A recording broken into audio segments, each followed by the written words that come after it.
Nous démarrons le dernier débat de notre colloque avec Stéphane Durand, qui est journaliste, scénariste, ornithologue, d'après ce qu'on m'a dit aussi, et scénariste donc justement des films de Jacques Perrin et Jacques Clouseau, Océan, Le Peuple migrateur et Les Saisons et la série qu'on vient de voir. Donc je lui passe la parole, il va nous présenter les différents intervenants.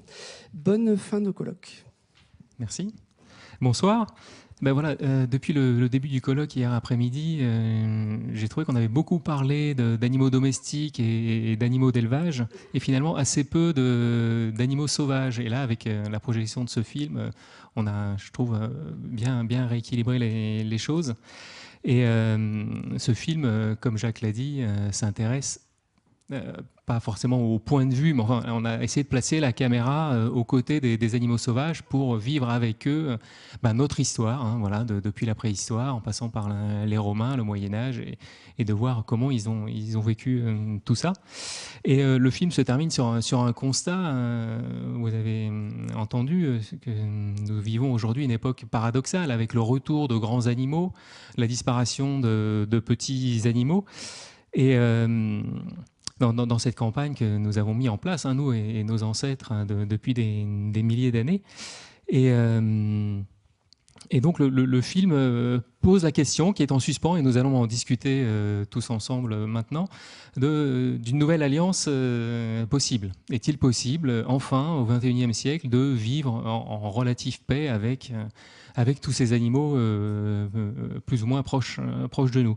Donc nous allons en parler avec Sabrina Krief, spécialiste des chimpanzés, des grands singes, Baptiste Morisot, qui est philosophe et pisteur de loups, entre autres, et Gilbert Cochet, agrégé de sciences de la vie et de la terre, expert auprès du Conseil de l'Europe, et puis un éventail de compétences assez hallucinant. Voilà. Alors bon, pour répondre à cette question, donc on va prendre nos croque-noix, on va aller marcher dans la forêt, on va aller traverser des rivières, on va aller grimper dans les arbres de la forêt équatoriale avec nos trois guides passionnants qui ne se connaissent pas, mais qui ont un point vraiment particulier, c'est que ce sont tous des femmes et des hommes de terrain. C'est-à-dire que toute leur réflexion sur cette nouvelle alliance possible est vraiment issue de leur relation avec le monde sauvage, parce qu'ils travaillent autant sur le terrain qu'au laboratoire et dans les bibliothèques. Et une question qui est revenue assez souvent sur le colloque, je ne sais pas si vous avez remarqué depuis hier, c'est le regard que l'homme échange avec l'animal. Et il se trouve que le travail de terrain comporte des risques, et l'un des grands risques, c'est un risque philosophique, qui est le risque d'échanger avec l'animal, et dans l'échange de regards, il se passe énormément de choses. C'est-à-dire qu'on ne considère plus forcément l'animal qu'on est en train d'observer avec nos idées préconçues, et en même temps, on voit dans l'œil de l'animal qui nous fait face, on s'interroge sur notre propre humanité. Et Baptiste Morisot a beaucoup réfléchi sur la question, décrit très bien cette expérience avec des termes assez forts que je vais vous dire, et on va l'interroger là-dessus. Vous parlez, Baptiste, de la rencontre avec le loup comme une rencontre d'égal à égal, d'homme à homme. Et vous dites aussi, je fais la liste parce que c'est vraiment assez fort, et je voulais le partager avec vous. Donc cette rencontre d'homme à homme, d'égal à égal, vous dites que quand vous rentrez sur le territoire du loup, vous avez l'impression de rentrer chez quelqu'un. Ça, c'est, je trouve, assez fort. Que dans le regard du loup, vous lisez, vous avez l'impression qu'il lit en vous une intériorité, une âme, si je puis dire. Et enfin, vous dites que c'est un grand prestidigitateur, pardon. Et encore plus fort, vous parlez de la vie des meutes de loups en termes shakespeariens. Ça, c'est assez bluffant. Est-ce que la rencontre avec le loup et cet échange de regards permet de le considérer comme un sujet et non plus comme un objet? Alors, donc c'est dense comme question, mais En effet, là, vous avez relevé toute une série de formules par lesquelles j'essaie plutôt de résoudre un sentiment très mystérieux que d'affirmer des choses. C'est-à-dire que en fait, je ne comprends pas ce qui se passe dans cette fameuse rencontre. Là, vous évoquez un récit où une nuit, aux abords d'un troupeau dans le Var, les patous commencent à hurler, et je descends et je tombe face à face avec le prédateur qui est en train d'harceler le troupeau. Et en effet, il se passe quelque chose de très intriguant, c'est que j'arrive pas à raconter la rencontre, et donc j'essaie de mettre en série toutes ces formules étranges. Cette idée, en effet, ce qui me frappe, c'est qu'il me regarde au visage. Et là, tous les propriétaires de chiens le savent, mais donc il n'y a rien de révolutionnaire là-dedans, mais dans ce contact avec cet animal qui a été beaucoup stigmatisé, et puis qui est l'archétype de la sauvagerie dans ce qu'elle aurait d'instinctif, de primal, il y a un échange de regards qui en effet l'érige en toute autre chose qu'un animal machine régi par des instincts. Ça, c'est assez fort. Et puis l'autre aspect que vous soulevez, il est peut-être plus important pour moi parce que la rencontre avec le loup, c'est vrai que c'est pas anodin comme événement, mais en vérité, pour moi, c'est plus important de le démystifier que de le mystifier, au sens où ce qu'il y a d'assez comique dans l'histoire, c'est que ça ressemble à une rencontre amoureuse déçue, au sens où l'humain qui s'intéresse à ces questions, il s'investit affectivement dans cette rencontre, et le loup, en fait, la plupart du temps, quand ça m'est arrivé, il s'en fiche éperdument, il me regarde quelques secondes, et puis il s'en va en trottinant. Donc voilà, ça n'a pas fait sa journée de son côté. Par contre, un aspect qui est pour moi vraiment décisif, c'est celui que vous soulevez, c'est cette idée de rentrer chez quelqu'un. Ça nous a beaucoup frappé quand on a commencé à pister le loup dans les Alpes et qu'on a vu dans la neige les premiers marquages et les premières traces. Moi, j'ai beaucoup marché dans les Alpes avant qu'ils reviennent, ou alors quand il était trop discret pour que ce soit clair, ou à l'époque où on croyait que c'était des traces de chiens quand on voyait les traces. Et en fait, à partir du moment où on a vu et on a su lire ces marquages territoriaux, c'est vraiment une émotion saisissante. Je crois que c'est un des rares animaux qui est capable de produire cet effet miroir à l'égard des humains, parce que c'est un animal puissamment territorial. Bien évidemment, en fait, on est chez eux assez systématiquement, si on veut bien poser le problème en termes d'habitat. Ils y habitent ici, et la plupart du temps, d'ailleurs, ils y habitent beaucoup plus que nous. Ils y habitent à l'année, ils sont résidents permanents, ils sont tissés dans des relations écologiques beaucoup plus intimement que nous. Mais le loup, lui, nous le révèle et il nous l'impose, parce qu'il a une territorialité spectaculaire. Il marque et il veut qu'on voit. Alors, pas nous exactement, c'est un peu ambigu. Je ne pense pas qu'on puisse avancer que les loups font un démarquage spectaculaire pour les humains, mais par contre, pour les autres meutes, c'est très très clair. Nous, ce qui nous a frappé assez vite, c'est qu'on allait chercher les marquages dans les endroits où on savait que le loup allait choisir, parce qu'ils étaient parfaitement adaptés à planter un drapeau. Donc sur des pierres claires lorsque les marquages sont sombres, dans des virages, sur des cols, et systématiquement on trouvait les marquages les plus spectaculaires dans les endroits les plus visibles. Donc je crois que cet animal est précieux pour plusieurs raisons, mais il est aussi précieux pour ça parce que je crois que c'est le plus capable de nous renvoyer cet effet miroir de la territorialité et de nous rappeler que les autres habitent et qu'ils habitent ici, et comme c'est magnifiquement montré dans le film, qu'ils habitent parmi nous. Et ce fameux loup qui est revenu et qui... Alors, pardonnez-moi, c'est documenté votre territoire juste à côté de l'autoroute ou c'est fictionnel? Non, vous pouvez pas me dire? Non, c'est fictionnel. Ah, c'est fictionnel. D'accord. Bon, non, parce que sinon, j'aurais voulu savoir. Bon, voilà, donc en effet, je crois que voilà, il y a cette capacité du loup à nous rappeler qu'il habite, et par le marquage et par sa grande territorialité. Et alors, en allant plus loin, ok, c'est un très grand, il marque son territoire, mais vous ne parlez pas du loup avec un grand L. C'est-à-dire que chaque loup a vous dites, sa personnalité. Et quand vous étudiez les loups, vous travaillez sur les publications des chercheurs américains à Yellowstone. Vous parlez en termes shakespeariens. Pourquoi Hamlet pourquoi vous parlez d'Hamlet et des loups c'est quand même dingue. Oui, très bien. Bon, donc il faut que je dise un mot là-dessus, je le vois. Donc cet aspect, il provient donc d'une lecture un peu approfondie de tout le matériau que depuis 1995, les éthologues, les lupologues et les biologistes plus largement du Yellowstone Wolf Project ont produit sur le retour du loup. Donc c'est pas du tout là du travail de première main.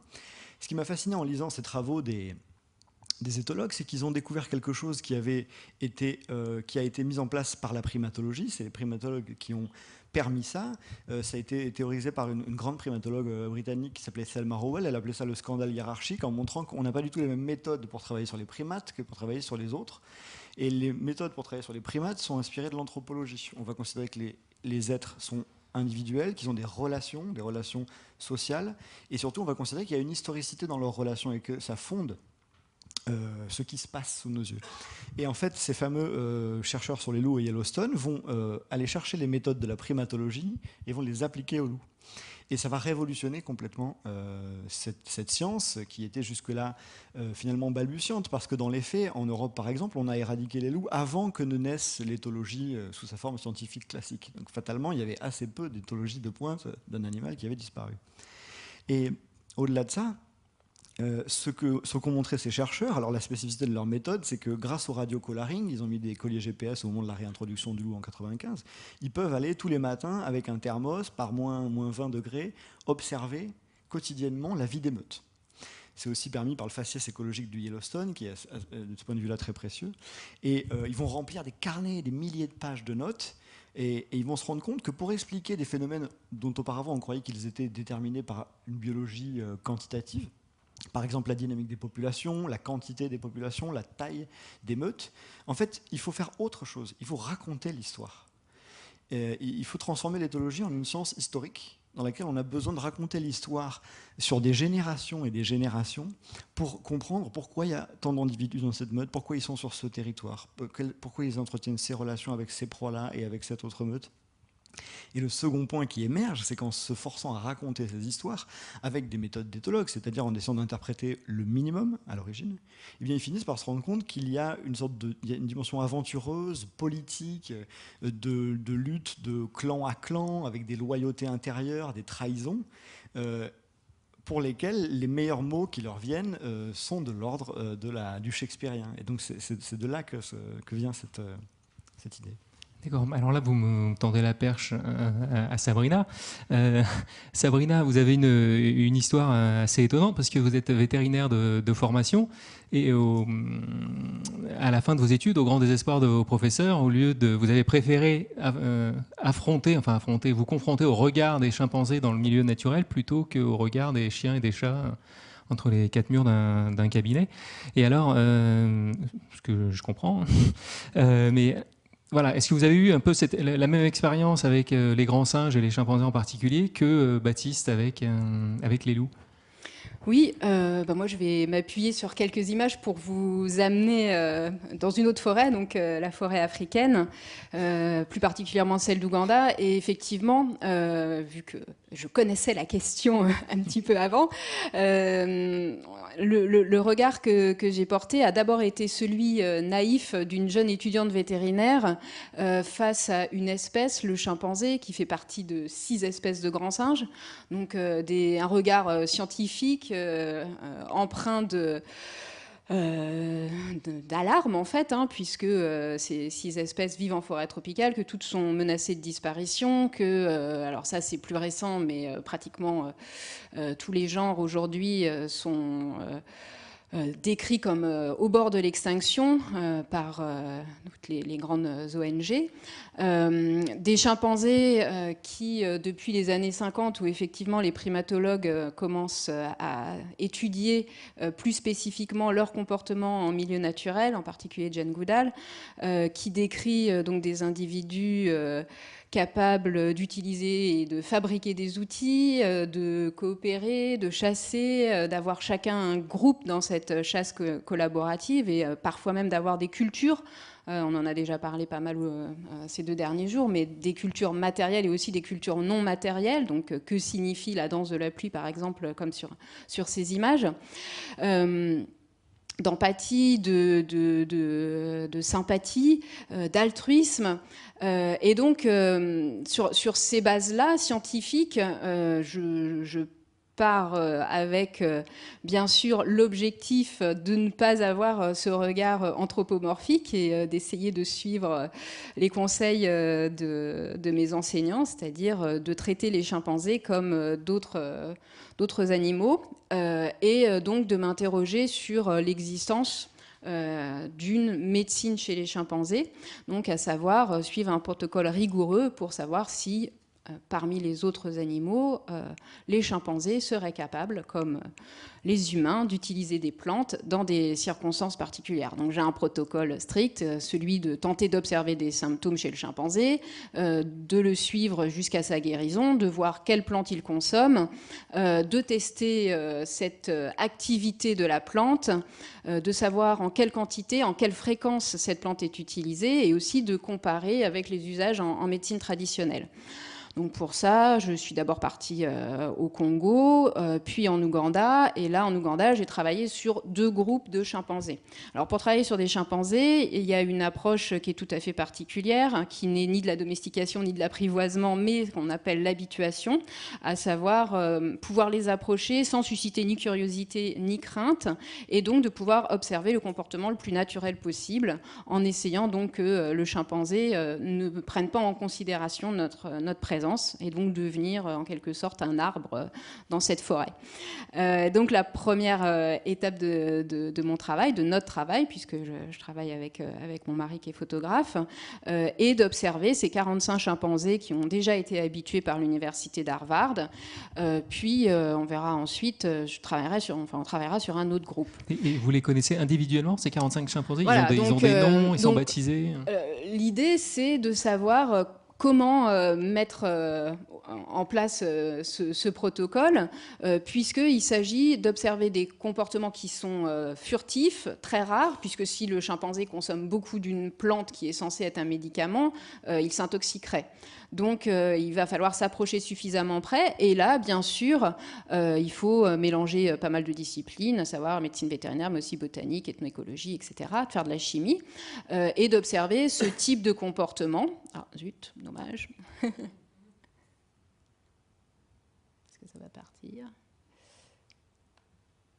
Voilà, donc que vous voyez à l'écran, donc dans le matin, assez tôt, en fait, on observe que les chimpanzés, parfois, vont attraper des feuilles rugueuses, les plier lentement dans leur bouche, les rouler, et tout ça, donc, c'est à peine descendu du nid, alors qu'ils n'ont pas encore mangé, ou bien essayer d'observer un chimpanzé qui, comme celui-ci, qui s'appelle donc Johnny, est blessé, et donc va utiliser une feuille. Donc oui, bien sûr, assez rapidement, on se rend compte que c'est par nécessité qu'on va identifier tel et tel individu, mais aussi que c'est pas simplement pour pouvoir suivre spécifiquement notre protocole, mais qu'il y a vraiment des tempéraments d'individus différents, et que si on suppose que médecine il y aura probablement des caractéristiques qui expliquent la transmission de ces pratiques. Donc juste pour vous donner quelques exemples, les meilleures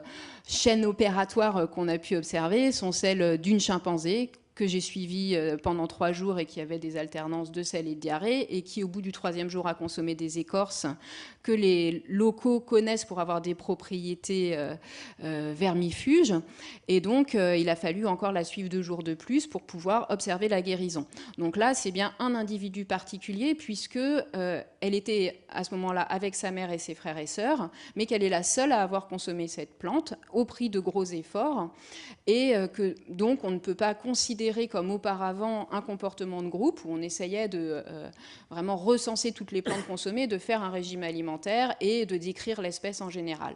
Là, ce qu'on veut, c'est bien connaître l'individu, le comportement de celui-ci. Ça nous a permis de mettre à jour des nouvelles molécules. La même chose pour un chimpanzé qui souffrait d'une entorse, qui a mangé des feuilles qui sont connues pour être antalgiques, et qui nous a mené vers des molécules à activité activité antipaludique.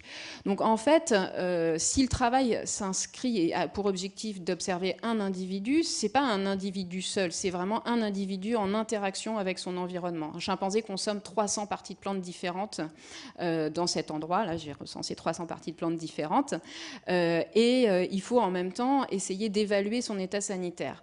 Donc c'est pas un chimpanzé extrait de son milieu, c'est bien un chimpanzé en interaction avec la forêt et avec les agents pathogènes, les microbes, qu'il faut pouvoir comprendre pour essayer de répondre à cette question.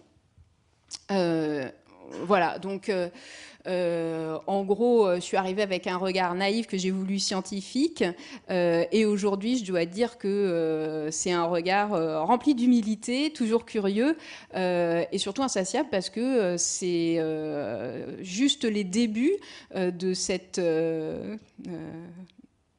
ce travail autour de l'automédication, puisque pour l'instant, on sait qu'ils utilisent des plantes, mais reste beaucoup de questions autour de l'apprentissage, de la découverte, de la transmission de ces plantes. Et ça, effectivement, on ne pourra pas résoudre cette question tant qu'on ne comprend pas les relations sociales entre les individus et les relations de parenté, etc. Est-ce que vous savez si ça s'observe plus chez les femelles, chez les mâles, chez les individus âgés, chez les jeunes? Comment ça se transmet? Ça s'observe chez tous les individus. Par contre, ce qui est très intéressant, c'est que ce sont les femelles qui migrent à l'adolescence et qu'il semble qu'il y ait vraiment des particularités propres à chaque communauté de chimpanzés, chaque groupe de chimpanzés, ce qui veut dire que ce sont les mâles qui restent sur leur territoire, et là on parle aussi de territoire très marqué, très fort, là où ils sont nés, qui seraient les gardiens en fait de ces cultures, ce qui veut dire que la femelle apprend encore, passé l'adolescence, de modèles qui sont des modèles nés sur le territoire où elles arrivent. Donc ça, c'est aussi vraiment intéressant. Et aujourd'hui, donc, on travaille sur un groupe qui est voisin du premier groupe. Et notre objectif, c'est voir quelle est la partie commune de l'usage de ces plantes et comment une femelle qui arrive perd peut-être ses premiers usages pour en acquérir d'autres et comment ensuite le jeune l'acquiert. Mais selon les observations, il y a vraiment un individu modèle qui est un individu mâle ou femelle entre 25 et 40 ans. Donc ce n'est pas uniquement la mère qui est le modèle de cet apprentissage. Et l'autre point très intéressant, c'est qu'on parle uniquement... on ne parle que d'automédication et pas de soins. Donc on n'observe pas de mère qui donne, comme on n'observe pas d'apprentissage actif chez les chimpanzés. D'accord. Et est-ce que, comme Baptiste avec les loups, vous pouvez écrire la biographie de ces chimpanzés, faire de l'éthologie historique, hein? Alors on essaie, un chimpanzé vit entre 60 et 70 ans s'il ne rencontre pas trop de menaces, on y viendra après je pense. Donc on n'a qu'une parcelle de leur vie et surtout ils vivent en systèmes sociaux de type fission-fusion. Donc une communauté qui compte 45 individus comme la première qu'on a étudiée n'est jamais rassemblée tout entière et on a des sous-groupes. Et donc pour pouvoir suivre un seul individu dans une forêt d'altitude à 1600 mètres où on a à la fois des pentes glissantes, des marécages, etc., c'est très complexe. Et une fois passé cette étape d'habituation, même avec un chimpanzé qui accepte la présence à 5 mètres, de pouvoir le suivre pendant une journée, c'est très complexe. Donc on est vraiment dépendant de ce qu'ils veulent bien nous montrer. Et là encore, c'est vraiment exactement ce que décrit Baptiste. On est chez eux et on essaye de faire d'être les plus... prudent possible pour les perturber le moins possible, mais il nous faut énormément de temps pour percer leur mystère. D'accord. Alors maintenant, je me tourne vers Gilbert Cochet. Vous avez de nombreuses cordes à votre arc, dont celle de conseiller expert auprès du Conseil de l'Europe, expert de la moule perlière. Alors, qu'est-ce qu'on peut, comme Baptiste ou Sabrina, plonger son regard dans celui de la moule perlière et en apprendre des choses sur cet animal étonnant et sur soi? Oui, alors faire le lien entre la moule perlière, le loup et le chimpanzé, si j'y arrive, alors là... Bravo. Voilà. Alors effectivement, parce que nos chemins évolutifs se sont séparés il y a quelques centaines de millions d'années, donc on est un peu loin. Et c'est vrai que lorsque je suis dans une rivière avec mon aquascope, que je cherche à compter les moules perlières, de temps en temps, je vois une biche qui passe, je vois une autre espèce. Et non, ce que je voudrais dire par là, c'est que ce que je viens d'entendre, le mot qui me vient à la bouche par rapport au lien aussi avec cette fameuse moule perlière, c'est le mot respect. Donc on va respecter les loups parce qu'ils ont un rôle à jouer, parce qu'ils nous touchent, parce que c'est dans notre psychologie de toute façon le monde sauvage. On en a besoin. Chimpanzés, ils sont encore plus proches. Eux, c'est quelques millions d'années, si vous voulez, la séparation. Donc c'est vraiment très proche. Le loup, c'est quelques dizaines de millions d'années. Et ce mot respect, alors pour notre moule perlière, c'est le respect de l'habitat. Parce que la moule perlière, elle se reproduit plus, il y a plus de 1 mg de nitrate par litre. Donc ça nous dit quelque chose sur la qualité de l'eau. Donc on pourrait, grâce à cette moule perlière, si elle est là, elle nous dit quelque chose en quelque sorte, ce mollusque qui ne bouge pas. Qui vit, alors le chimpanzé, 60-70 ans. Alors avec les retraites qui changent, là je pense que ça va... Mais la moule perlière, c'est plus de 200 ans. 200, 220, 230. Et j'ai un ami russe, Valéry Zouganov, là, qui travaille là-dessus. Et il travaille sur cette longévité pour savoir trouver le secret, bien entendu, de la longévité. Alors, moule perlière, on est enfoncé dans le sédiment et on reste comme ça pendant 2 siècles à regarder passer l'eau. Donc, finalement, elle nous dit beaucoup de choses. Hein. Elle nous dit que c'est vrai que la contemplation, c'est peut-être ce qui nous permet de vivre le plus longtemps possible. Alors, ça, c'est le premier point. Et puis, il y a un autre point que je voudrais vraiment souligner. Vous savez, souvent, on dit « nous sommes des nains sur les épaules des géants ». Je suis désolé. En matière de connaissances naturalistes, scientifiques, c'est complètement le contraire. Nous sommes des géants, et avec beaucoup d'humilité, mais sur des épaules de nains. La connaissance naturaliste, avant, elle se limitait au coup de fusil. Et puis on regarde après, ah, il est mort, c'est marrant, il n'est pas de la couleur de celui qu'on avait tué hier. Voilà, en gros, c'était la grande connaissance scientifique qu'on avait acquise. Hein, on classait les marrons foncés, voilà. Alors que là, on a des connaissances inouïes. Vous voyez, j'ai l'immense privilège de présider le conseil scientifique de la réserve naturelle des Gorges de l'Ardèche, et on a trouvé des coprolites, c'est-à-dire des excréments fossiles. Un petit paquet, un caillou, quoi, si vous voulez. Et on s'est dit, d'où vient ce caillou? Alors on pense que ce sont des excréments anciens de hyènes des cavernes. Eh ben, on va essayer de le savoir. On a extrait de l'ADN.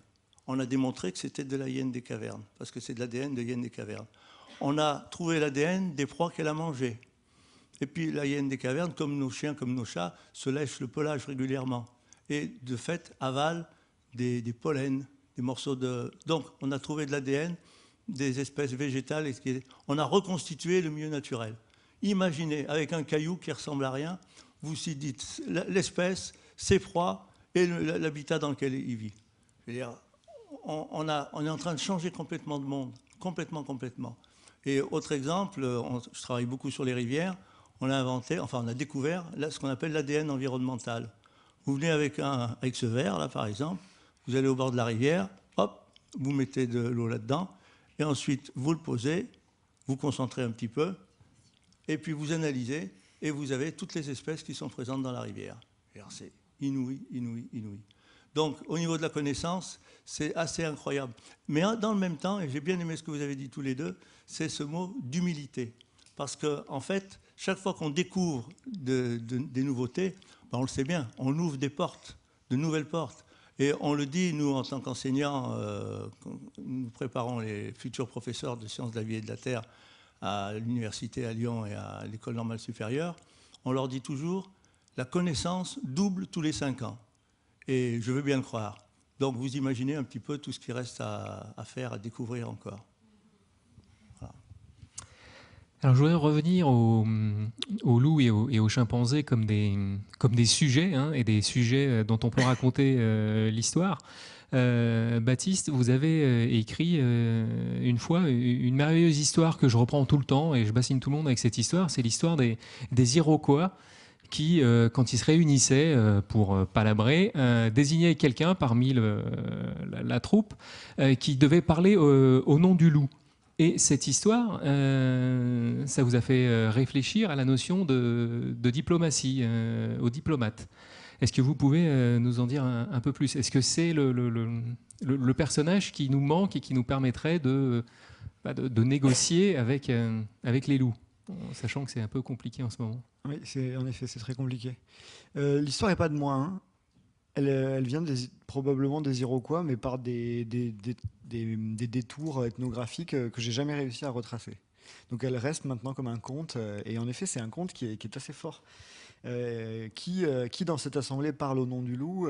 Il faut permettre que quelqu'un parle au nom de ces êtres qui, s'ils ne sont pas représentés, disparaissent, et on ne peut plus prendre en compte leur rôle et leur place décisive dans les écosystèmes qu'on partage avec eux.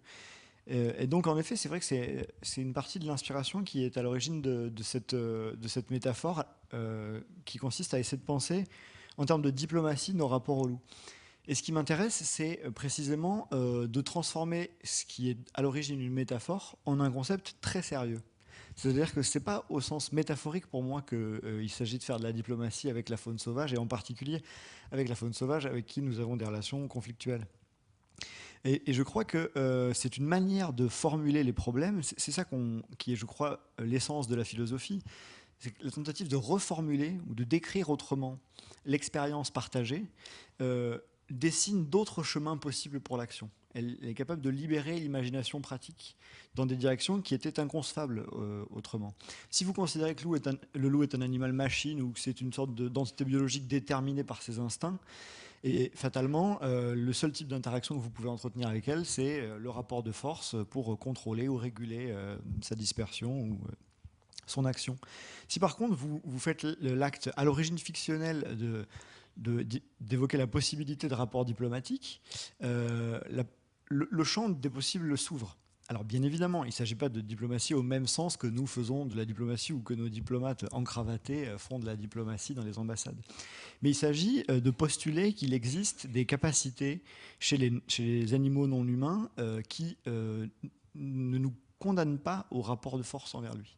Et ces capacités, elles sont très claires, elles émergent par l'éthologie cognitive depuis maintenant quelques décennies, mais je dirais à un autre niveau, elles étaient présentes bien antérieurement. Le point qui m'intéresse, pour essayer d'exemplifier cette idée que ce n'est pas au sens métaphorique que je parle de diplomatie, c'est la territorialité. La territorialité chez les loups, c'est un dispositif qu'on peut expliquer de plusieurs manières, de manière évolutionnaire, de manière écologique, peu importe, ce n'est pas l'explication qui m'intéresse. Ce qui m'intéresse, c'est ce que fait la territorialité entre les meutes. Ça a été montré en écologie comportementale, c'est le travail d'Alcock par exemple, on appelle ça l'effet du cher ennemi. Dès lors que des frontières territoriales sont bien mises en place entre deux meutes, le taux d'agressivité mutuelle baisse de manière très significative. Et en fait, si on veut bien regarder en face ce qui se passe là, c'est philosophiquement assez révolutionnaire. C'est-à-dire qu'on est en train de montrer qu'il existe des dispositifs collectifs de pacification en dehors de l'espèce humaine. Je veux dire, ça va à l'encontre du grand récit dont nous sommes les héritiers, suivant lesquels la nature, c'est la loi du plus fort, c'est la loi de la guerre de tous contre tous. On appelle ça l'état de nature. D'ailleurs, le loup est un loup pour l'homme, comme on le répète ad nauseam. Et puis ensuite, l'humain apparaîtrait et lui, par les capacités conventionnelles, inventerait la possibilité de faire la paix et de passer des conventions.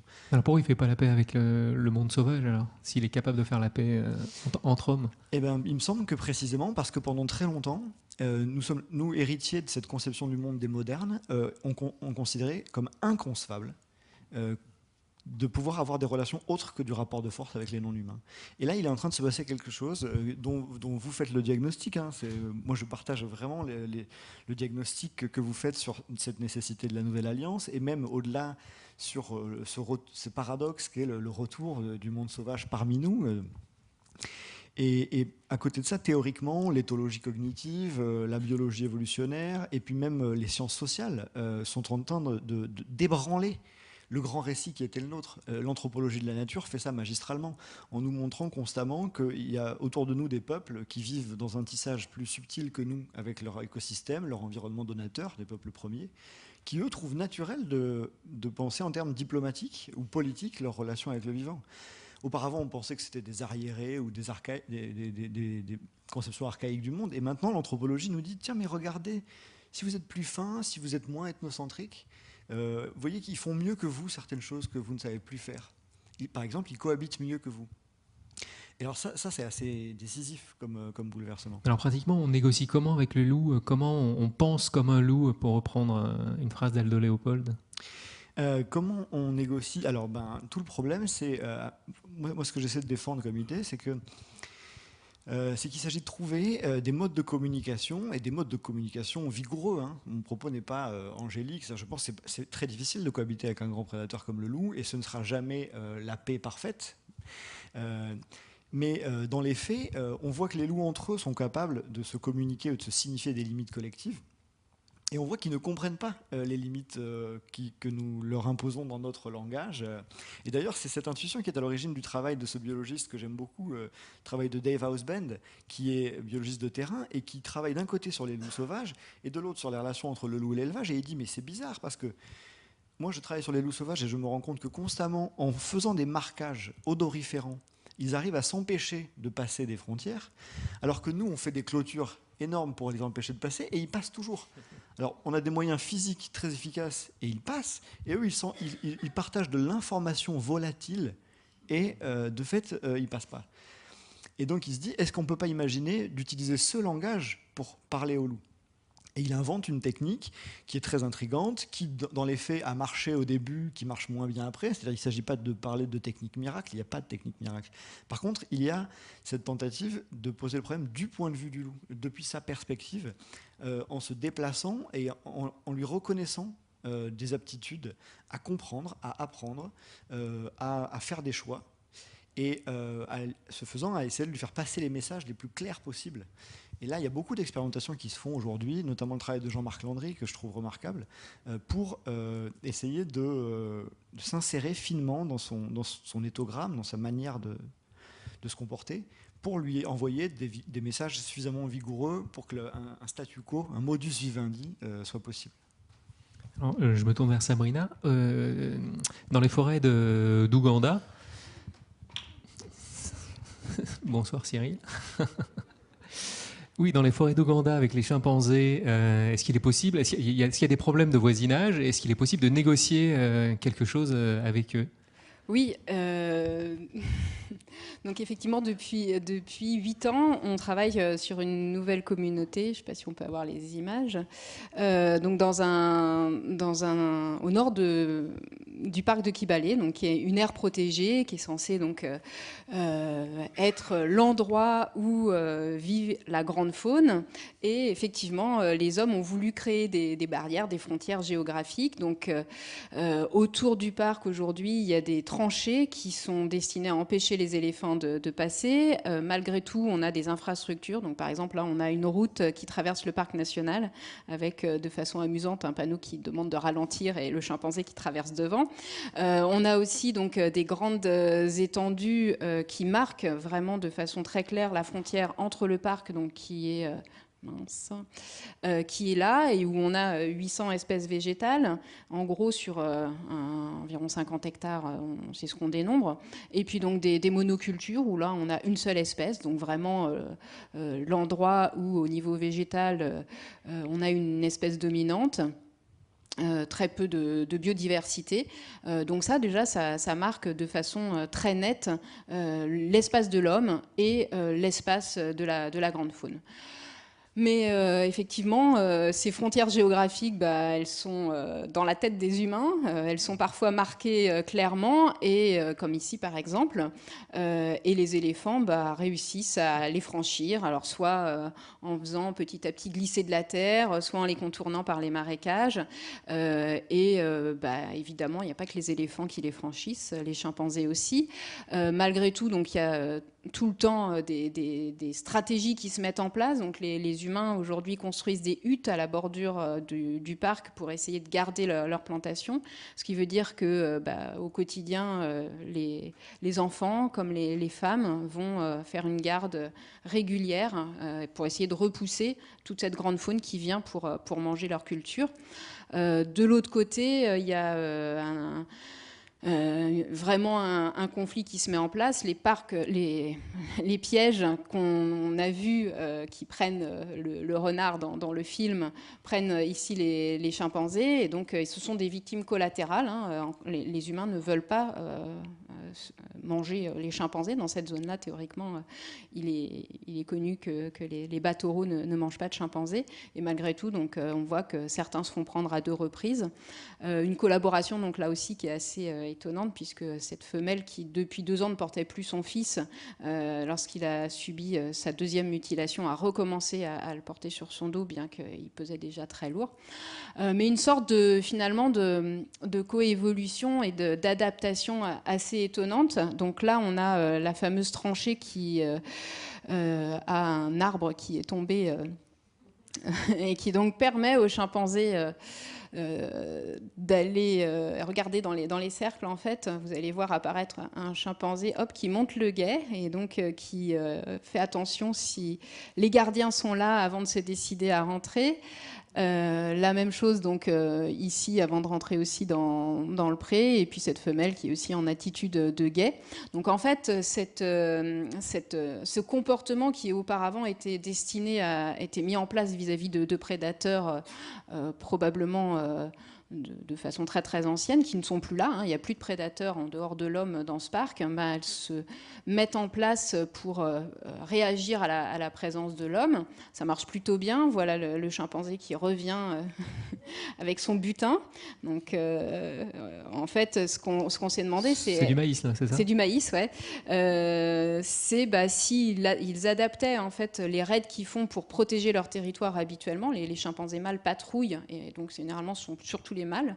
Et en fait, il se trouve que les femelles aussi se prêtent au jeu. Et donc là, vous voyez une vieille femelle, une mère avec son petit. Et donc finalement, tout le monde va être engagé dans cette rencontre avec l'espace anthropique, mais de façon étonnante, comme c'est aussi souligné dans le film. Il y a une espèce de course à l'adaptation, et finalement les chimpanzés qui sont connus comme étant uniquement diurnes, grâce aux pièges caméras qu'on a posés à la bordure du parc, on voit que finalement la majeure partie des pillages se font pendant la nuit et non pas les nuits de pleine lune comme le rapportent les villageois. En fait, les villageois nous disent « Ah, mais on sait que les chimpanzés viennent de temps en temps la nuit. Quand c'est la pleine lune, ils arrivent à venir. » Et quand on regarde, c'est pas du tout en phase avec la lune, c'est au contraire pendant la nuit noire. Donc on suppose que peut-être ils ont commencé par venir au moment où il y avait encore la lune, et petit à petit, voilà. Et donc des comportements d'adaptation, la même chose pour les traversées de route. Où la route en fait est pratiquement une autoroute, hein, avec un fort trafic, plus de 100 véhicules. Alors pas ici, on a utilisé les vidéos les plus explicites, mais on voit le mâle alpha, donc Elliot, hein, puisqu'ils ont tous des noms, qui attend que le jeune s'engage dans la traversée avant de se décider lui-même à traverser. Il a laissé passer les autres adultes. Et donc là encore des comportements de guet, et des groupes qui sont beaucoup plus grands au moment de risques importants pour la traversée de route, pour le pillage, que lorsque les chimpanzés sont en forêt normalement. Et donc les mâles qui prennent le leadership comme ça, dans 80% des cas de traversée de route, contre seulement 50% des cas en forêt. Donc une sorte de mise en place collective d'adaptation, donc en tout cas de flexibilité comportementale à ces menaces. On voit que les barrières instaurées par les hommes sont dans un langage que les chimpanzés ne perçoivent pas, ne comprennent pas. Vous, en tant que diplomate, si on peut dire, qu'est-ce que vous suggéreriez pour que on puisse leur faire comprendre Alors, je vais passer un peu plus vite, hein, puisque j'ai les barrières. Des réponses sur la diplomatie qu'on met en place. Alors ça c'est un des aspects évoqués précédemment par Baptiste. Dans certaines ethnies, en fait, ces animaux, que ce soit les bonobos, les chimpanzés, etc., représentent quelque chose de particulier. Chez les Batékés, donc là où on travaille en République démocratique du Congo sur les bonobos, le bonobo est un homme qui a trahi. Donc c'est un homme qui, n'ayant pas payé sa dette, est retourné en forêt, n'avait plus d'argent pour se payer des vêtements, donc est allé nu, finalement a dû se couvrir de poils pour protéger son corps. Et donc il est respecté parce que c'est un cousin. Et donc ces batékés, quand ils se sont rendus compte que dans leur forêt, le gibier venait à disparaître, ils ont utilisé cette légende, ils ont ravivé ces rites autour du bonobo qui sont aussi présents dans des danses, etc., pour expliquer qu'il fallait protéger le cousin et qu'il lui fallait sa forêt. Et donc ça, c'est un moyen, je pense, pour renouer le contact et reconnecter l'homme à sa nature. Et dans ce cas-là, c'est une initiative de la part des communautés locales. C'est pas des Blancs qui arrivent et qui disent « il faut protéger votre faune, on a fait des bêtises chez nous, il ne faut pas que vous les reproduisiez ». C'est vraiment quelque chose qui vient d'une prise de conscience et d'un besoin de ces interactions fortes avec la forêt. Dans notre cas, en fait, pour essayer de reconnecter le parc aux hommes, on utilise les abeilles. Donc on a un projet de clôture de ruches qui en fait sont des ruches suspendues, reliées les unes entre les autres par un câble, et qui ont pour effet, quand l'éléphant arrive et touche le câble, que les abeilles attaquent l'éléphant et donc le ramènent dans son territoire. Parce que l'éléphant ne craint rien sauf les abeilles. Exactement. Et donc ça permet de générer des bénéfices, et les humains qui ont été chassés en fait de ce parc il y a quelques décennies ne voient le parc comme que quelque chose de négatif qui n'entraîne que des inconvénients. Et là, de cette façon, il y a quand même des bénéfices qui sont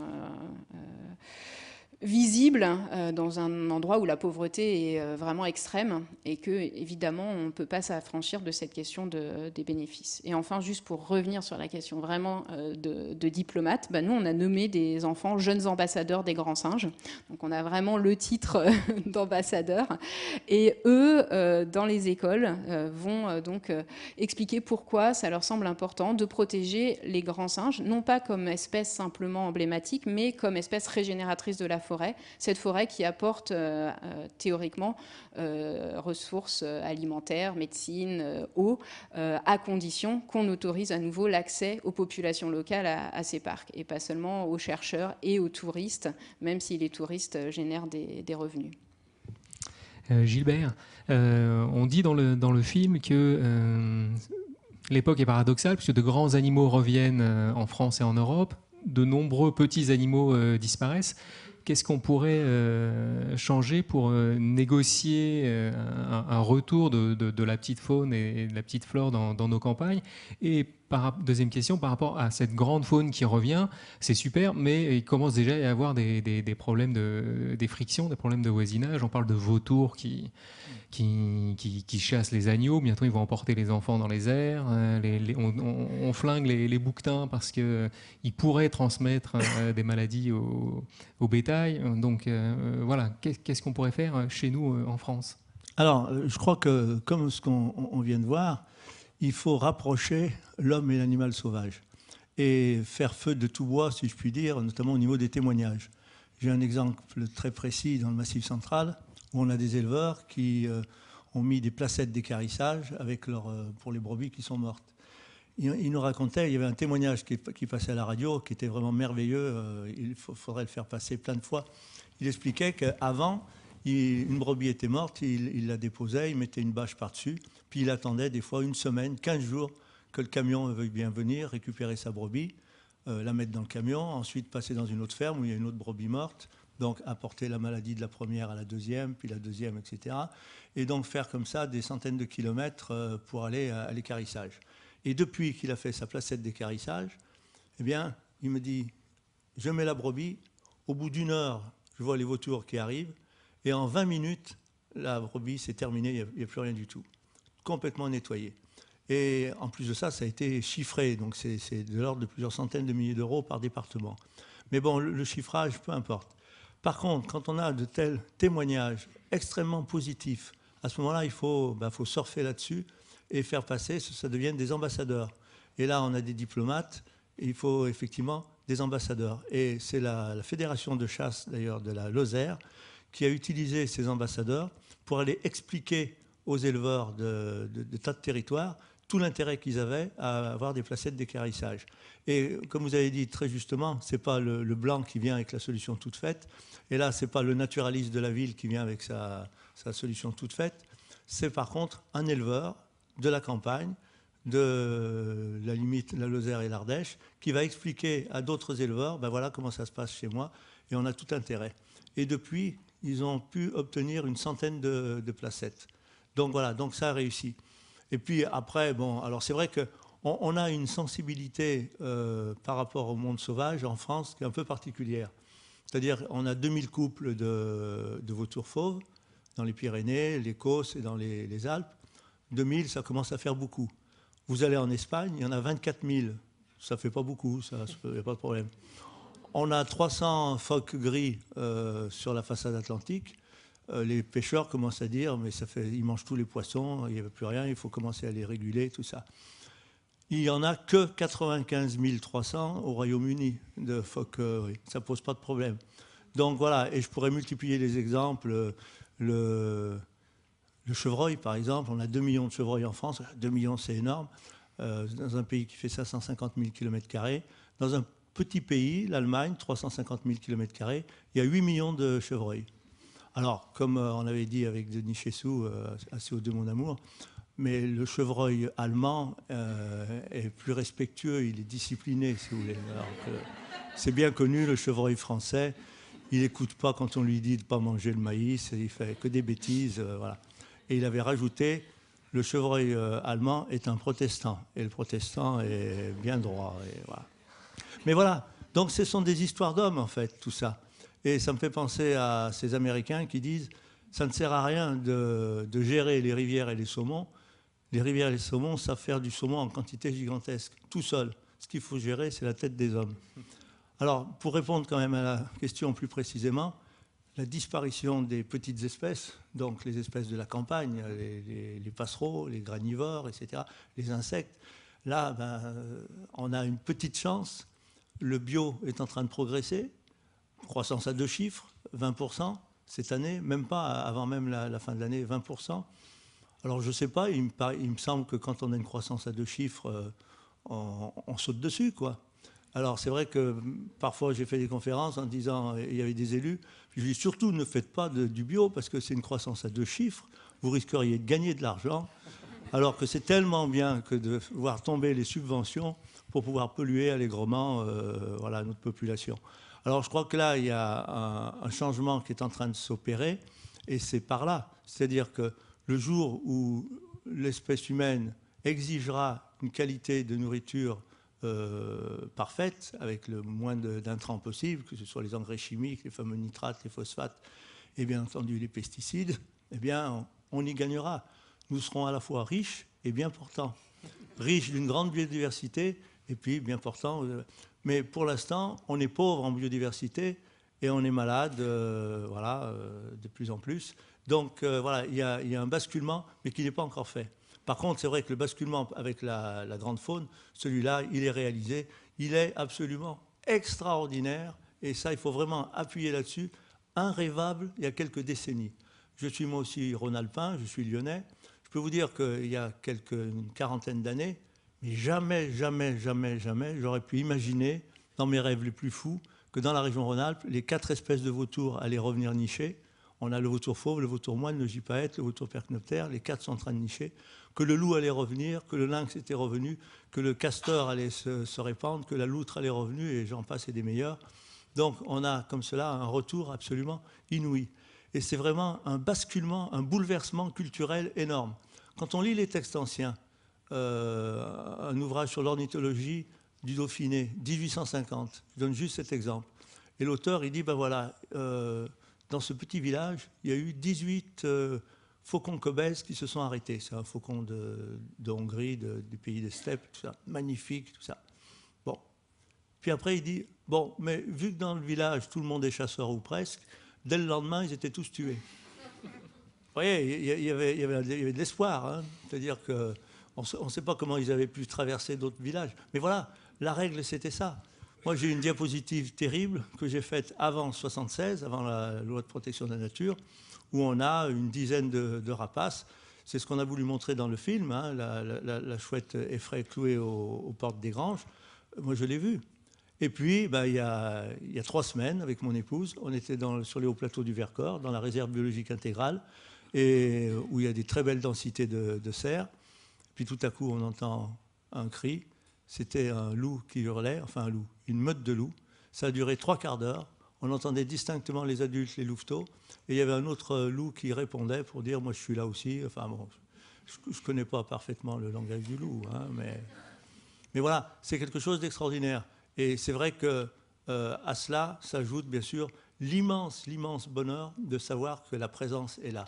Moi j'ai vu le loup dans les Abruzzes aux prises avec un ours. Il mangeait un cadavre de vache. Et au bout d'un moment, le loup il était tout seul. L'ours se tourne vers lui, puis lui fait signe qu'il faut qu'il dégage. Il était 2 heures du matin, il y avait de la neige et tout ça. Le loup est parti et est allé vers nous avec mon ami italien Vincenzo. Et j'avais le rond de la jumelle, la tête du loup dans le rond, avec ses yeux. Et c'est vrai que ce regard, il y a une place dans le cerveau humain pour faire en sorte que ce regard, il soit présent et que plus jamais de notre vie, il pourra s'effacer. Donc ça, c'est bien la preuve qu'on a absolument besoin de cette proximité avec le monde sauvage. Et je terminerai simplement avec si vous avez l'occasion d'aller visiter la réplique de la grotte Chauvet, faites-le. Moi, j'ai eu le privilège de visiter la vraie grotte il y a quelques années. Et je peux vous dire que quand vous voyez tout ce bestiaire, alors on peut le visiter en se disant « ah, les hommes, ils ont bien peint et tout ça ». Puis on peut visiter aussi en se disant « quel bestiaire, plein d'espèces, etc. » nombreuses, diverses, etc. Et donc, si l'homme a eu le besoin de représenter tout cela, c'est qu'il y a cette nécessité de cette proximité entre l'homme et l'animal sauvage. Justement, laissez-moi une minute. Là, je sens qu'il y a plein d'animaux, il faut que je leur parle. Ils sont là.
Merci Cyril.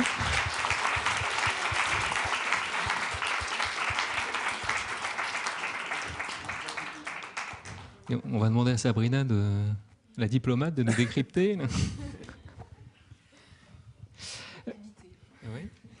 Baptiste, vous expliquez qu'il y a une éthique de la relation entre 2 entités qui postule que ce qui est bon pour la relation est bon pour les 2 entités séparément, et vice-versa, ce qui est bon pour les 2 entités peut être bon pour la relation.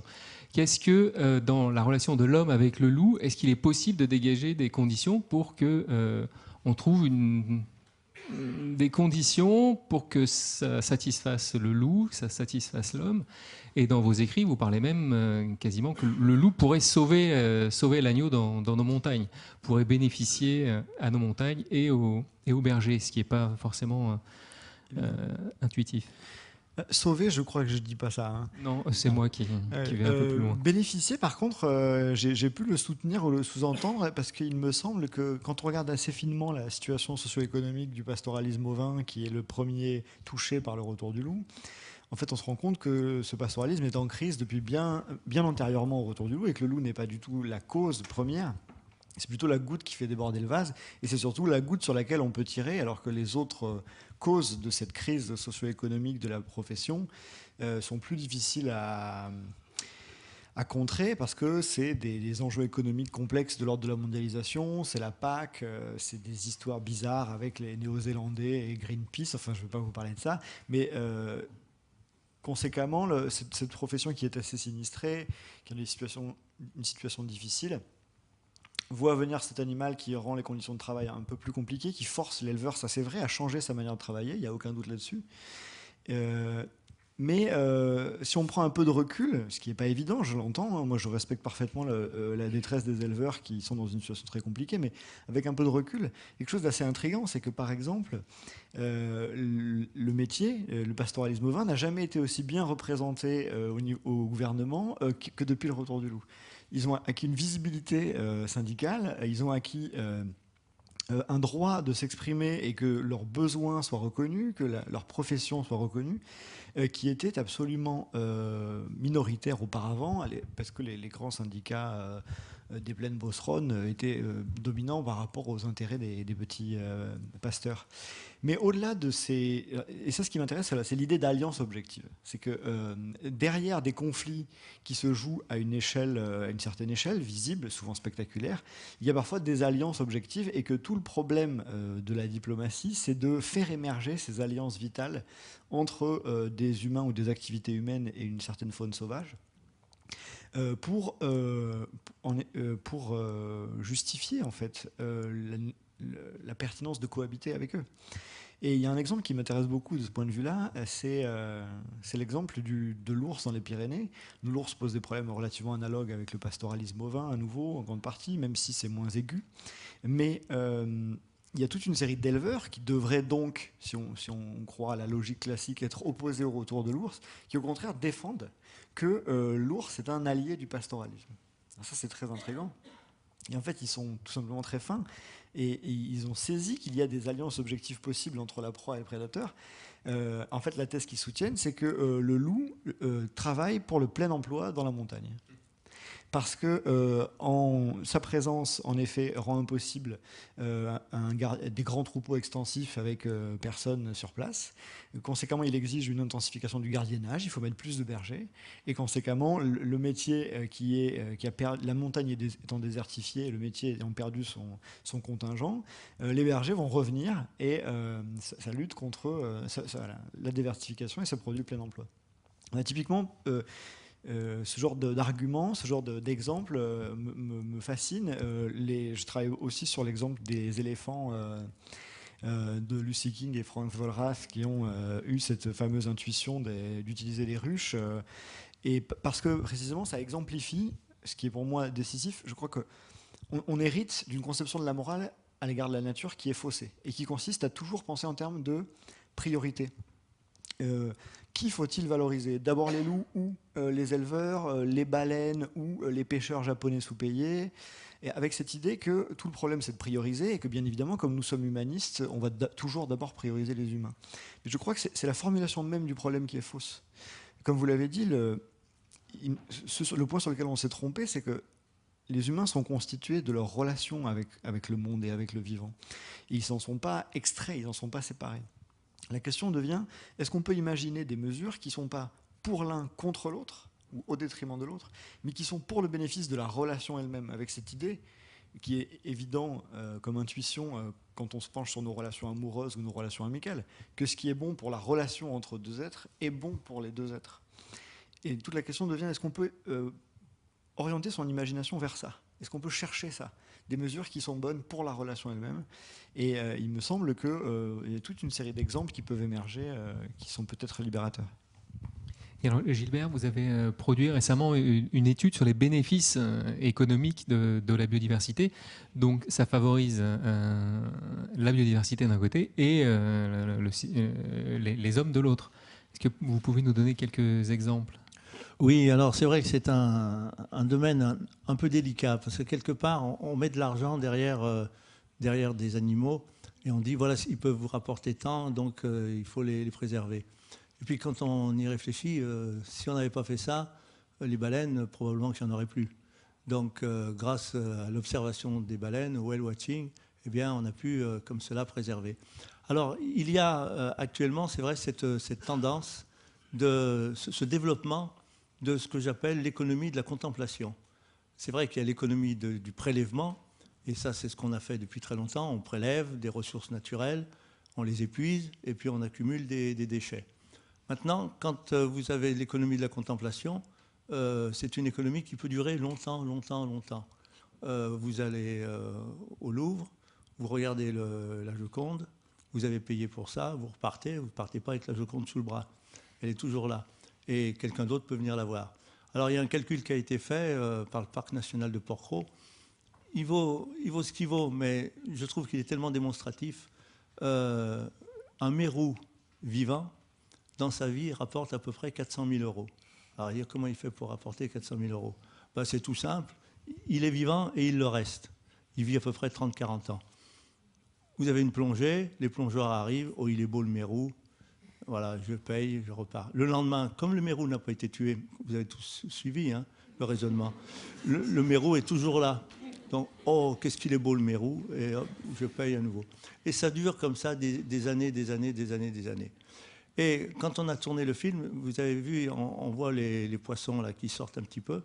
Et c'était un endroit, là, on n'y était pas, mais on nous a raconté, où il y avait un pisciculteur qui élevait des truites et des saumons.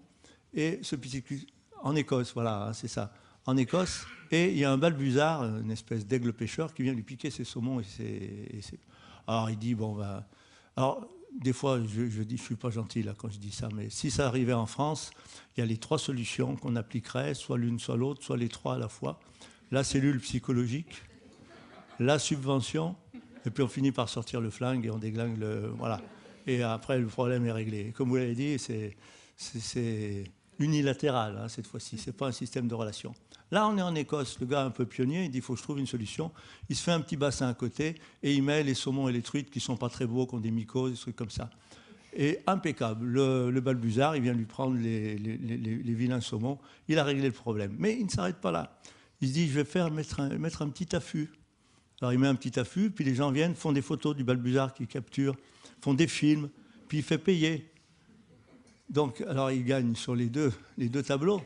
Mais la morale de l'histoire est extraordinaire. Au bout d'un certain temps, son affût lui rapporte plus que sa pisciculture. L'économie de la contemplation est devenue meilleure que l'économie du prélèvement. Donc voilà, alors on a des tas d'exemples comme cela, et c'est vrai que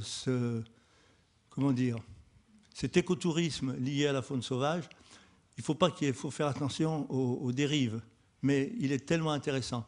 Moi, il se trouve que je fais la formation des accompagnateurs de moyenne montagne et ils sont très friands de ce genre d'informations pour pouvoir les montrer à leurs clients. Encore une fois, en délivrant en même temps un message et en faisant passer de plus en plus de respect par rapport à la faune sauvage. Mais c'est une approche intéressante. Alors, il reste 3 minutes. Je vais juste vous poser à tous les 3 une question tirée... toujours des réflexions de Baptiste, où vous dites qu'il faut arrêter d'opposer les écolos ou les gens qui s'intéressent à la nature et ceux qui s'intéressent aux humains. Hein. Les écolos sont des fachos et les autres sont des humanistes. Il faudrait dépasser cet antagonisme, aller vers un humanisme élargi, un humanisme augmenté. Est-ce que tous les 3 vous voulez parler de ça? Vous avez 1 minute chacun. Donc 1 minute. Alors, je calcule... Sabrina.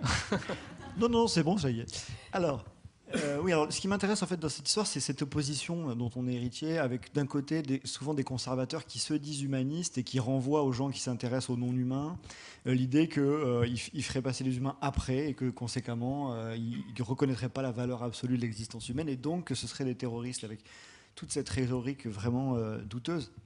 Et il me semble que, en fait, il y a quelque chose qu'ils n'ont pas compris et que le monde autour d'eux est en train de comprendre. C'est ce que l'écologie, depuis un siècle, nous explique. C'est cette idée que l'espèce humaine est constituée par ses relations avec la faune et la flore sauvage, c'est-à-dire avec ses écosystèmes. On a été constitué par toute notre histoire évolutive, par toutes ces relations très intimes qu'on a eues avec cette faune et cette flore. Notre peau nue est un héritage de notre mode de vie et nos relations avec la faune avec laquelle on a cohabité il y a quelques 2 millions d'années. Et aujourd'hui encore, la totalité de ce que nous sommes est tissée de ces relations. Et à partir de ce moment-là, ça n'a plus de sens d'ériger l'humanisme en une valorisation absolue des humains contre des non-humains qui seraient des seuls moyens à disposition. S'intéresser vraiment à l'humain ou aimer mieux les humains, c'est les aimer pour ce qu'ils sont, c'est-à-dire des tissages avec les non-humains. Et c'est ça qui m'amène à défendre la thèse sur laquelle l'écologisme, c'est le seul humanisme réel, parce que l'autre humanisme valorise un humain qu'il a mutilé en l'extrayant et en le séparant de sa communauté écologique. Oui, moi je pense que pour atteindre ça, le problème est que malheureusement on est souvent trop loin de ce monde et de cette prise de conscience. Et c'est vrai qu'il y a des choses très positives ici peut-être, mais ce qu'on voit en Afrique, c'est pas toujours... on n'a pas tout le temps le même optimisme. Mais je pense que le rôle de l'émerveillement est important, que l'écotourisme de vision, c'est aussi important, et que c'est comme ça qu'on a envie de protéger. Voilà, donc... on n'y arrivera pas si tout le monde s'y met pas, que ce soit... donc c'est un enjeu citoyen, oui, il faut que chacun fasse attention à la forêt par le biais de ce qu'il consomme, mais il faut aussi que les politiques suivent et que la corruption diminue. Voilà, donc ça fait beaucoup de choses imbriquées et il suffit qu'il y ait une des choses qui ne marche pas pour que l'équilibre soit rompu et il faut que chacun y mette du sien et ça, il me semble que c'est ça qui c'est pas évident, quoi. Il y a encore du boulot. Ouais. Gilbert ? Oui, je crois qu'il faut absolument tordre le cou à cette histoire de vous vous occupez des animaux et pas des hommes. C'était Lamartine qui disait la question n'est pas de savoir si on a un cœur pour l'homme ou un cœur pour les animaux. On a un cœur ou on n'en a pas. Donc voilà, c'est bien dit. Mais c'est très stérile, quoi. Et c'est dommage parce qu'il faut vraiment lutter contre cela. Et c'est vrai que souvent, on a des élus. Moi, je me souviens d'un élu qui disait mais moi, entre l'homme et la truite, je choisis l'homme. Mon gars, tu vas avoir des rivières toutes sales, où il n'y aura pas de truite, tu auras choisi l'homme avec des rivières sales. Ça ne tient pas la route, quoi. Voilà. Donc, mais ça, il faut vraiment le déminer en amont et après partir sur bonne base. Et après, on peut arriver à obtenir beaucoup de choses quand même. Et c'est Romain Gary, dans sa lettre à l'éléphant, je crois, qui disait rien ne serait plus inhumain qu'un monde où il n'y aurait que des êtres humains. Donc, il avait déjà tout compris. Est-ce qu'on a le temps pour quelques questions de la salle ?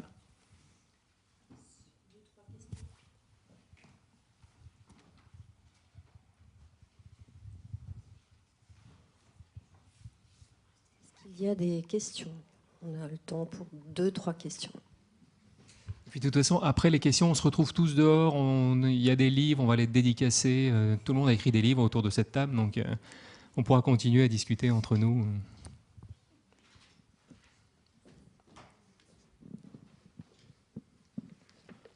Bonsoir, mesdames, messieurs. En fait, j'ai une question à poser. J'aimerais savoir pourquoi la déforestation, si on sait que si on coupe les arbres, les animaux vont fuir. Pareil pour la mer, si les bateaux jettent leur fioul en faisant mourir beaucoup d'espèces. Comment faire pour lutter comment faire pour lutter contre la déforestation et contre tout ce qui peut nuire la nature en général. Merci d'avance. Merci pour Sabrina, pour la déforestation? Alors, pourquoi on déforeste? C'est une vaste question. Forcément, pour des raisons économiques. Et les enjeux sont un peu dissociés. Mais effectivement, comment lutter contre la déforestation? Déjà, ici, on a des moyens d'essayer de réduire notre impact en consommant moins, en recyclant aussi bien le papier que les téléphones portables, etc., en choisissant du bois issu de forêts gérées durablement. C'est pas évident, mais encore une fois, il faut aussi que les pouvoirs publics s'y mettent, puisque une partie du bois qui rentre dans nos pays européens, et en France en particulier, arrive de façon illégale. Donc il y a encore pas mal de boulot à faire. Donc je pense que... Le sort des forêts n'est pas le même partout dans le monde, parce qu'en Europe et en France en particulier, au contraire, les étendues forestières augmentent. Et en France, ça a doublé depuis l'époque de Napoléon. Dans le film, on dit qu'au temps de Napoléon, c'était l'étendue minimale, mais 200 ans plus tard, ça a plus que doublé. Il y a quand même aussi une nuance à faire, c'est-à-dire que couvert forestier, couvert de bois ne signifie pas forêt, et que même quand on restaure les écosystèmes, on n'arrive jamais à la diversité. Donc tous les projets de reforestation, c'est bien pour l'histoire du carbone, mais ça l'est pas forcément pour la biodiversité. Et donc il y a deux choses importantes maintenant, je pense, à relier, c'est qu'on a beaucoup parlé du climat cette dernière année surtout, et que maintenant il faut essayer de prendre en compte la biodiversité, c'est-à-dire la diversité végétale et animale. Et quand on protège la grande faune, c'est pas bien sûr uniquement pour elle, même si la valeur intrinsèque est importante. C'est évidemment parce que ce sont des espèces emblématiques et qui permettent la protection de l'ensemble d'un écosystème. Gilbert, tu pouvais... Oui, effectivement, par rapport aux forêts, ça c'est très important. Une surface forestière, ça ne veut pas dire une forêt pleine de biodiversité. Et un chiffre qui mesure tout cela, quand vous avez atteint l'âge d'exploitabilité de la forêt, il n'y a que 10% de la biodiversité qui est présente dans cette forêt. Pour avoir les 100% de biodiversité, il faut attendre des centaines d'années. Donc ça vous donne une idée. Alors, on peut les préserver notamment par des réserves. C'est ce qui se fait avec des réserves biologiques intégrales dans les forêts domaniales. On peut le faire en achetant des forêts, en les préservant. Vous voyez, moi, il se trouve que je suis président d'une association qui s'appelle Forêt Sauvage. Et nous avons un site. Je fais ma petite publicité. Et donc, dans 15 jours, je signe pour l'acquisition. C'est un don en argent pour acheter des forêts, pour l'acquisition de 62 hectares de forêts naturelles, complètement naturelles, en train d'évoluer vers des forêts matures, donc magnifiques, dans le Massif central. Et donc on en est pratiquement, grâce à ma petite association et à quelques autres, on en est à plus de 600 hectares qu'on a déjà achetés et qui sont en protection absolument intégrale, puisque la maîtrise foncière est un moyen. Donc voilà, tout ça, pourquoi je vous donne cet exemple? Pour vous montrer qu'au niveau du citoyen, parce que ça n'a rien à voir avec les pouvoirs publics, absolument rien à voir, c'est une entreprise complètement privée en quelque sorte, on peut agir. On peut agir, c'est pas du tout impossible. On a des moyens d'action. Donc voilà, pour répondre un peu à votre question. Et puis sinon, oui, autre aspect qui relie un petit peu ce qu'on avait entendu aujourd'hui, en mangeant moins de viande, on a moins besoin de couper les forêts. Puisqu'on le sait bien, pour la même quantité de protéines, si ça vient de la protéine animale, il faut 10 fois plus de surface que si c'est des protéines végétales. Et moins d'huile de palme aussi. Et puis moins d'huile de palme, tout à fait, voilà. Et moins de monocultures industrielles qui viennent de très loin, de façon générale. Une autre question? Une dernière question. Oui, bonsoir. C'est pas vraiment une question, c'est juste une petite remarque. J'ai trouvé que lorsque vous avez donné cet exemple, je crois, à propos des oiseaux qui mangent les poissons des pisciculteurs, vous avez présenté comme dernière solution le coup de fusil. Je pense que c'est quand même un peu caricatural. Apparemment, vous êtes un homme de terrain, donc vous devez pas mal circuler. Moi, sans avoir votre expérience, j'ai également fait pas mal de choses dans plusieurs régions de France et dans l'Europe occidentale. Et je pense, j'ai cru remarquer quand même chez les gens de terrain, les pisciculteurs, les chasseurs, les paysans, un souci quand même de leur environnement qui est quand même beaucoup moins expéditif. Peut-être que vous en conviendrez, mais dans une salle de Paris où les gens connaissent en général assez mal la campagne, je pense que c'est une idée qu'il ne faut quand même pas balancer comme ça, parce qu'elle n'est pas tout à fait juste. Non, mais vous avez raison. Disons que ce que j'ai dit, le coup de fusil, il faudrait remonter à quelques décennies. Voilà. Il est peut-être mal placé au niveau du temps. Mais ce que vous dites est vrai, bien entendu. Je connais très bien un pisciculteur, là, Raymond, qui a travaillé sur les loutres. Raymond, c'est son nom, hein, c'est pas son prénom. Et qui est devenu un ambassadeur des loutres. Et il a mis en place des systèmes de protection. Là aussi, c'est gagnant-gagnant. Il a écrit un magnifique ouvrage sur les loutres. Il élève des truites. Et là, il va voir les pisciculteurs qui ont des problèmes avec les loutres. Et donc, voilà, on est sorti de cette époque. Donc, j'en conviens sans aucun problème. Et d'ailleurs, ça fait tellement plaisir de se tromper dans ce sens-là.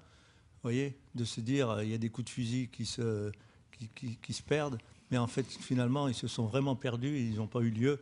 C'est très bien. Donc, je préfère votre optimisme à ma provocation. Mais l'essentiel, c'est quand même qu'on ait ces oiseaux qui reviennent. Et c'est effectivement ce qui se passe. Hein. C'est quand même le vrai message à retenir, c'est celui-là. Voilà. Bien, merci. Merci pour cette soirée.